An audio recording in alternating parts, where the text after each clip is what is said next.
18 मध्य प्रदेश छत्तीसगढ़ देख रहे हैं आप। मैं हूं अपर्णा मौजम। खबरों की शुरुआत कर रहे हैं सीधी की खबर के साथ, जहां प्रशासन का एक्शन देखने को मिला है। छात्राओं के साथ रेप के 3 अन्य आरोपियों पर एक्शन हुआ है। आरोपियों के घर पर प्रशासन ने बुलडोजर की कार्रवाई की है। इनके कच्चे घरों को गिराया गया है। ये घर यहां पर अवैध तरीके से बनाए गए थे। कार्रवाई के दौरान भारी पुलिस बल यहां मौजूद रहा है। आपको दिखा रहे हैं एक्सक्लूसिव तस्वीरें, आप टीवी स्क्रीन पर देख सकते हैं। सीधी में ये उस जगह पर बुलडोजर की कार्रवाई आप देख रहे हैं जहां छात्राओं के साथ रेप के आरोपियों के घर पर यह कार्रवाई हुई है। कार्रवाई शासन के निर्देशानुसार की जा रही है। तो कितने उनके घर के क्राइटेरिया का घर गिराया गया है सर? जो उनके हिस्से में आता है, उसको जो है किया जा रहा है। कितने कमरे हैं? एक कमरे उनके हिस्से में। हाँ, एक कमरे अलग अलग हैं, उसी के बारे में कार्रवाई की जा रही है।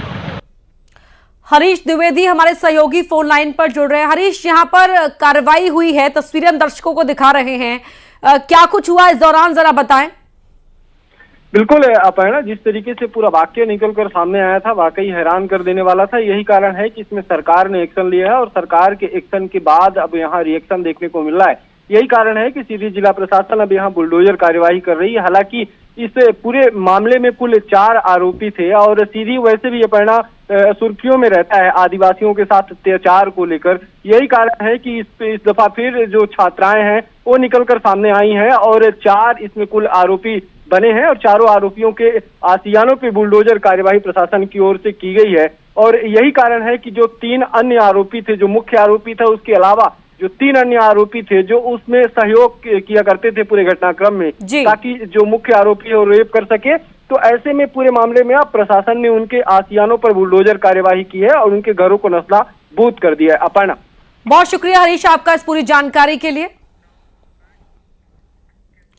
गुरुजी भिखारी खोजो, ऐसा हम क्यों कह रहे हैं? दरअसल ग्वालियर में जिला शिक्षा अधिकारी के एक अजीबोगरीब फरमान से टीचर्स में भारी नाराजगी है। जिला शिक्षा अधिकारी ने हायर सेकेंडरी स्कूल के प्रिंसिपल और टीचर्स समेत 10 लोगों की ड्यूटी भिखारियों को ढूंढने में लगाई है। जिला शिक्षा अधिकारी ने इसके लिए बाकायदा लिखित में आदेश जारी किया है और इस आदेश के बाद टीचर्स में भारी गुस्सा है। तो डीईओ का ये अजीबोगरीब फरमान टीचर्स प्रिंसिपल की ड्यूटी लगा दी है कि वो अब जाकर भिखारी ढूंढे। ऐसा क्यों किया गया है, क्या वजह है, डीईओ का इसके पीछे क्या तर्क है, ये जानकारी हम आपको देंगे। लेकिन पहले हम ये बता रहे हैं कि इस लिखित आदेश के बाद टीचर्स में भारी गुस्सा है, आक्रोश है। तो 10 लोग जिन्हें कहा गया है कि वो जाकर भिखारी ढूंढे, हर दिन 9 घंटे तक भिखारियों को ढूंढने का आदेश। 10 नाम शामिल हैं। हायर सेकेंडरी स्कूल के प्रिंसिपल, कर्मचारियों के नाम शामिल हैं। आदेश में महिला बाल विकास विभाग के अभियान का जिक्र किया गया है। मकसद क्या है? ताकि भीख मांगने पर रोक लग सके। भिखारियों को मुख्य धारा में लाना मकसद बताया गया है।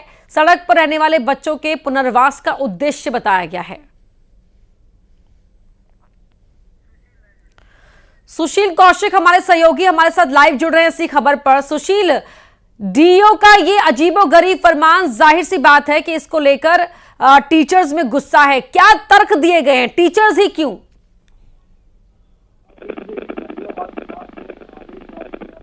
ने एक आदेश जारी किया था सभी विभागों को, जिसमें कहा था कि जो बच्चे हैं सड़क पर रहने वाले, भिक्षावृत्ति करने वाले बच्चे, उनको पुनर्वास कराया जाए, उनकी शिक्षा दीक्षा कराई जाए। और यही वजह कि महिला बाल विकास का आदेश आने के बाद ग्वालियर जिला शिक्षा अधिकारी अजय कटियार ने एक आदेश जारी किया, जिसमें 27 मई से लेकर 7 जून तक अपने इस अभियान को चलाने के लिए ग्वालियर के एक प्रिंसिपल और एक क्लर्क, 2 लोगों की, एक प्रिंसिपल एक क्लर्क की, 2 लोगों की अलग अलग 10 दिन के लिए ड्यूटी लगाई थी इस अभियान में शामिल होने के लिए। और उसमें ये लिखा गया था कि जो भिक्षावृत्ति करने वाले बच्चे हैं उन बच्चों को स्कूल पहुंचाने के लिए महिला बाल विकास की टीम के साथ मिलकर ये काम किया जाए। और निश्चित तौर पर एक प्रिंसिपल की ड्यूटी इसलिए लगाई थी कि जो भिक्षावृत्ति करने वाले बच्चे हैं उनको चिन्हित करके उन बच्चों को स्कूल में एडमिशन दाखिला कराने की कार्रवाई प्रिंसिपल करेंगे। साथ ही क्लर्क की ड्यूटी इसलिए लगाई गई थी ताकि क्लर्क तत्काल दस्तावेजीकरण जो भी काम रहते हैं दाखिले के लिए वो करें। हालांकि इस आदेश के बाद बवाल जरूर ठीक मचा है है और जाहिर तौर पर टीचर्स को ये आदेश पसंद नहीं आया है, नाराजगी उनकी इस आदेश को लेकर है। बहुत शुक्रिया आपका पूरी बातचीत के लिए। सुशील, नहीं चलेगी मनमानी किसकी? प्राइवेट स्कूलों की। सबसे बड़ी कार्रवाई जबलपुर में हुई है। मनमानी फीस बढ़ाने के खिलाफ अब तक की सबसे बड़ी कार्रवाई की गई है। 11 स्कूल संचालकों, प्रिंसिपल के खिलाफ मामला दर्ज किया गया है। पिछले दिनों हुई जांच के बाद मामला दर्ज किया गया। पुलिस ने मामले में कई गिरफ्तारी की है। अभिभावकों की शिकायत पर जांच दल बनाया गया था। जिला प्रशासन, पुलिस और क्राइम ब्रांच ने ये कार्रवाई की है।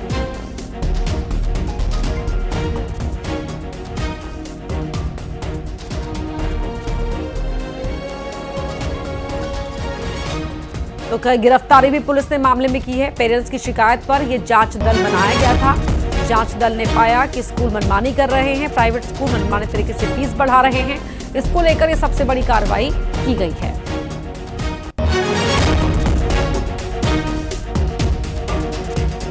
तो अभिभावकों पर बोझ बढ़ाना, मनमाने तरीके से फीस को बढ़ा देना और फिर उस बढ़ी हुई फीस को भरने का दबाव बनाना। जांच की गई जांच दल की ओर से। पेरेंट्स ने शिकायत की पहले तो किस तरह से स्कूल बर्ताव कर रहे हैं और उसके बाद शिकायत करने पर यह कार्रवाई हुई है।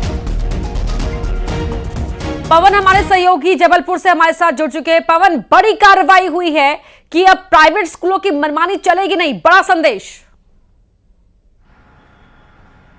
बिल्कुल अपर्णा, इसे बहुत बड़ा संदेश, बहुत बड़ा मैसेज जबलपुर की तरफ से कहा जाएगा पूरे प्रदेश के लिए, न सिर्फ बल्कि पूरे देश के लिए, क्योंकि शिक्षा के नाम पर व्यवसायीकरण की जो शिकायतें हैं वो अभी से नहीं आ रही, कई सालों से लगातार देखने को मिल रही हैं। जबलपुर में जो कार्रवाई हुई है उसके बारे में बता दूं कि 11 स्कूलों के खिलाफ मामला दर्ज किया गया था, जिसके बाद आज 11 स्कूलों के संचालक और प्रिंसिपल को गिरफ्तार किया गया है। इन स्कूलों पर आरोप है कि इन्होंने इन स्कूलों में 21,000 बच्चे पढ़ते थे, जिनसे करीब 2 करोड़ 40 लाख रुपए की अवैध वसूली की गई है, फीस वृद्धि के नाम पर, किताब कॉपियों के नाम पर और यूनिफॉर्म के नाम पर। ये पूरा खेल जो है वो कमीशन के आधार पर चलता था, जिसमें स्कूल संचालक जो है वो मुख्य भूमिका में थे, यानी कहीं ना कहीं वो इस पूरे फर्जीवाड़े के, इस पूरे कमीशन खोरी के सरगना उन्हें कहा जाए, क्योंकि वही स्कूल जो है पुस्तक विक्रेताओं से साठगांठ करते थे, कमीशन लेते थे। 2 मिनट का समय चाहूंगा, इसको एक्सप्लेन करता हूं। ये कमीशन ऐसे होता था कि प्रकाशकों के साथ स्कूल साठगांठ करते हैं और फिर हर साल नया सिलेबस लेकर आते हैं। नए सिलेबस लाने का आधार ये होता है ताकि एक साल अगर किताबें बेची तो उसका कमीशन एक ही बार मिलता, अगले साल अगर वही किताब स्कूल में लगाई जाएगी तो उस पर कमीशन नहीं मिलेगा स्कूल को। इसलिए हर साल सिलेबस चेंज किया जाता है और नए सिलेबस के साथ नया कमीशन स्कूलों को मिलता है।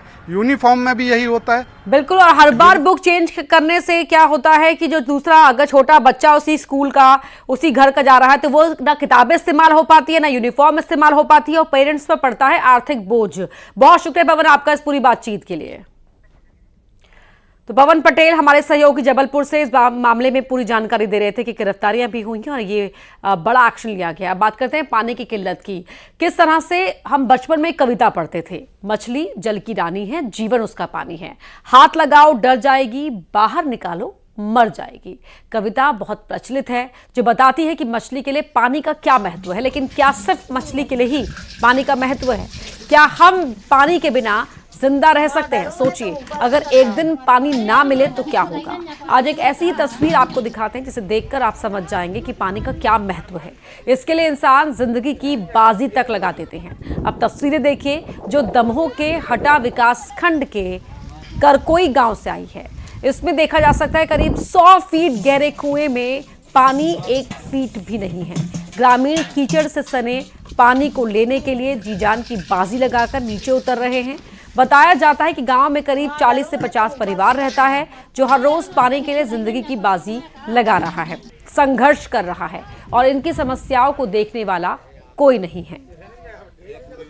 100 फीट गहरा कुआं और एक कुआं है, उसमें भी पानी नहीं है, थोड़ा है, लोटा से भरते हैं सब लोग, वो भी पूरा नहीं पूछता है पानी। इस कुएं पे कम से कम 40 परिवार है। तो पानी पीने तक को पानी नहीं मिल रहा, गंदा पानी मिल रहा है। और एक कुआं है, नल है नहीं है, नल सब बिगड़े हैं। और एक कुआं है वो भी पानी उसमें नहीं आता है, पेड़ के घुस के 2 आदमी पानी निकालते हैं उससे। पानी नहीं में जो हैंड पंप है नहीं है। अब बताओ हम पानी भर के क्या करें, लूच लूच के पानी भर रहे लोटों से, 2 आदमी अंदर घुसाओ, अब जे पर ही लेवा दे, बताओ हमारे क्या करें, कैसे हमारे बाल बच्चे पाले। तो देखा आपने किस तरह बूंद बूंद पानी के लिए यहाँ पर संघर्ष करना पड़ रहा है। कीचड़ आपको दिख रहा होगा, पानी साफ नहीं है, आप समझ सकते हैं। और किस तरह से इस पानी को लेने के लिए भी इन्हें लंबा संघर्ष करना पड़ता है। आशीष जैन हमारे सहयोगी हमारे साथ जुड़ गए हैं। आशीष, अभी अभी चुनाव खत्म हुआ है मध्य प्रदेश में, और हर बार चुनावों के बीच में दावे बहुत होते हैं, चाहे चुनाव विधानसभा का हो या लोकसभा का हो, लेकिन दावों की हकीकत क्या है, ये तस्वीर बयान करने के लिए काफी है। निश्चित मैं आपको बताना चाहूंगा कि ये हटा विकासखंड जो है हमारे दमोह जिले की जो हटा विधानसभा विकासखंड है, वहां के करकोई गांव का मामला है। और दमोह जिला मुख्यालय से करीब 70 किलोमीटर दूर ये गांव है, जहां पर लोगों की स्थिति यही है कि वहां पर पानी नहीं है और पानी के लिए लोग इस गहरे कुएं में उतरने को मजबूर हैं। पुरुष और महिला दोनों ही पहुंचते हैं। महिलाएं ऊपर की तरफ होती हैं और वहां पर वो रस्सी खींचती हैं, नीचे पुरुष बाल्टी या किसी जो बर्तन नुमा होता है उसको उसमें पानी भरते हैं और उसके बाद वह ऊपर खींचा जाता है। यहां के करीब 40 से 50 परिवार के लोग इसी तरह से प्रतिदिन पानी भरने को मजबूर हैं। लोगों का यह भी कहना है कि लोगों ने जनप्रतिनिधियों को यह बात बताई और इस समस्या के समाधान के लिए उन्होंने कहा, लेकिन उसके बावजूद भी उनकी समस्याओं का कोई समाधान नहीं हुआ। उनको ये इस तरह की परेशानी उठानी पड़ रही है, प्रतिदिन का उनका काम है। और जब से तेज गर्मी शुरू हुई, नवतपा शुरू हुए, तेज गर्मी शुरू हुई है, तब से उनकी समस्याएं और बढ़ गई हैं। गांव में पानी की व्यवस्था नहीं है, नल में पानी नहीं है और ऐसे में समस्या हो रही है। अर्पणा जी, बहुत शुक्रिया आपका आशीष इस पूरी बातचीत के लिए। बात ग्वालियर की कर लेते हैं, जहां एक तरफ गर्मी का प्रचंड प्रहार जारी है और दूसरी तरफ जल संकट गहरा गया है। हालात ऐसे हैं कि लोग पूछ रहे हैं कि स्मार्ट सिटी में पानी कब आएगा। मामला आदित्यपुरम क्षेत्र कॉलोनी का है, जहां जल संकट की वजह से जिंदगी बेहाल है। लोगों को प्यास बुझाने तक के लिए पानी नहीं मिल रहा है। अब तो हालात ऐसे हो गए हैं कि लोग घर छोड़कर जा रहे हैं। कई घरों के दरवाजे पर ताले लटक रहे हैं। जो लोग ऐसे हालात में भी वहां रह रहे हैं, वो अपने रिश्तेदारों को अपने घर नहीं आने की गुजारिश कर रहे हैं। लोगों का कहना है कि यहाँ एयरपोर्ट है, शहर को स्मार्ट सिटी बनाया जा रहा है, लेकिन पानी की प्रॉब्लम दूर नहीं हो रही। ऐसे में स्मार्ट सिटी का क्या काम? नगर निगम के टैंकर से पानी का गुजारा नहीं हो पाता है। इससे संबंधित विभाग कॉलोनी की तरफ ध्यान नहीं देता। ऐसे ही हालात रहे तो लोगों को यहां से छोड़कर कहीं और जाना होगा।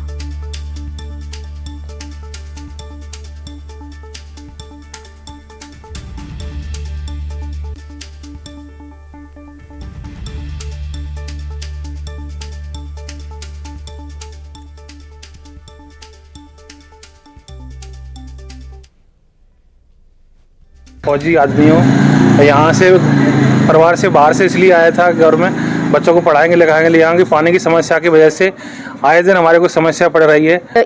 स्मार्ट सिटी होने के बावजूद भी यहाँ पानी की इतनी समस्या है कि आए दिन यहाँ टैंकर डलवाने पड़ रहे हैं, प्राइवेट टैंकर डलवाने पड़ रहे हैं, सरकारी टैंकर का भी कोई वही नहीं है। पानी की सबसे ज़्यादा परेशानी चल रही है और पानी नहीं है, पीवे को नहावे को परेशान है और सबसे मना कर दिया है रिश्तेदार ने से कि यहाँ मत आओ।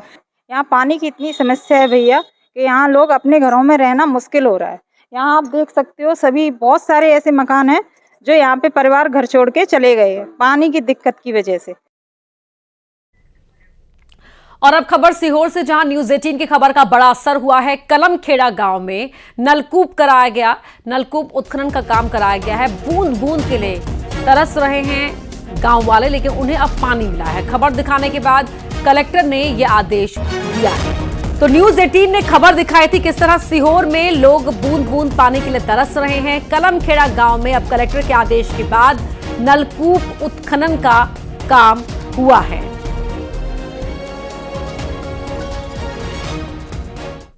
नलकूप खनन करने की, और न्यूज 18 मध्य प्रदेश छत्तीसगढ़ ने इस खबर को प्रमुखता से दिखाई थी। और आज बोर मशीन आ चुकी है, यहाँ पर्याप्त पानी मिल गया, नलकूप खनन हो चुका है, जनता को पानी मिलेगा। इस बात को लेकर के न्यूज 18 मध्य प्रदेश छत्तीसगढ़ का मैं धन्यवाद देता हूँ। न्यूज 18 का मैं धन्यवाद कहती हूँ कि हमारे यहाँ पर पानी की व्यवस्था की जाती है ताकि इन जल स्रोतों में पानी लगातार बना रहे। और मीडिया के माध्यम से जो खबरें यहाँ संज्ञान में आ रही है उन पर लगातार टीम भेजते हैं। आज सुबह मैंने लगभग 4 टीमें रवाना करी है, जहाँ जहाँ कभी मैटर हमारे संज्ञान में आया है। तो निश्चित रूप से गिरता हुआ जल स्तर एक चिंता का विषय है, लेकिन हम लोग लगातार प्रयास कर रहे हैं कि कम से कम लोगों को असुविधा हो। वहीं गुना में भीषण सड़क हादसा हुआ है जिसमें 4 लोगों की जान चली गई। म्याना थाना प्रभारी के मुताबिक कानपुर से कर्नाटक की तरफ जा रही मिनी ट्रक पुलिया से टकरा गई। मिनी ट्रक में बैठे 4 लोगों की मौत हो गई, 4 अन्य गंभीर रूप से घायल हुए हैं। मौके पर पहुंची पुलिस ने सभी को गाड़ी से बाहर निकाला और एम्बुलेंस की मदद से गुना जिला अस्पताल भेजा।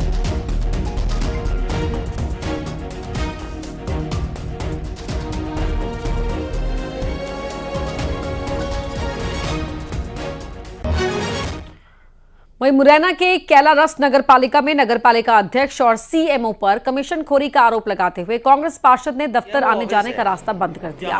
सीएमओ दफ्तर के सामने पत्थर लगाकर रास्ता बंद करने वाले वार्ड संख्या 11 से कांग्रेस के पार्षद मोहित शुक्ला का आरोप है कि 2 महीने से पाइपलाइन डालने के बाद सफाई नहीं हुई और काम में कमीशनखोरी की गई है। अब पार्षद ने सीएमओ को समस्या के समाधान के लिए 2 दिन का वक्त दिया है। अगर 2 दिन में काम नहीं हुआ तो धरने के साथ ही तालाबंदी का अल्टीमेटम दिया गया है।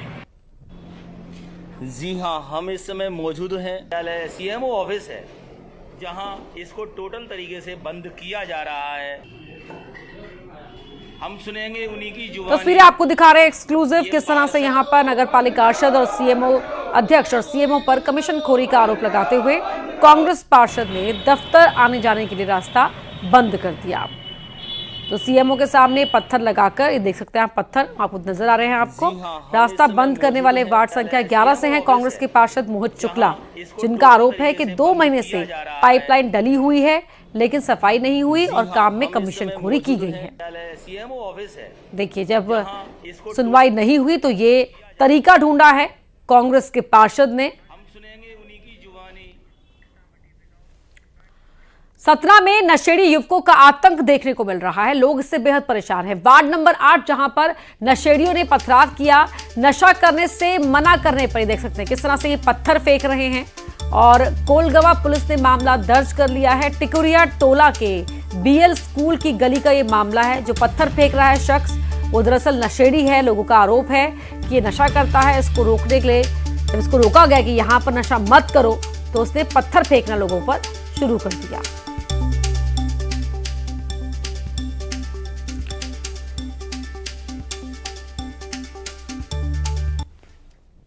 और आइए अब देखते हैं तेज रफ्तार में टॉप 20। सीधी में अपराधियों के ठिकाने पर चला प्रशासन का बुलडोजर। आदिवासी रेप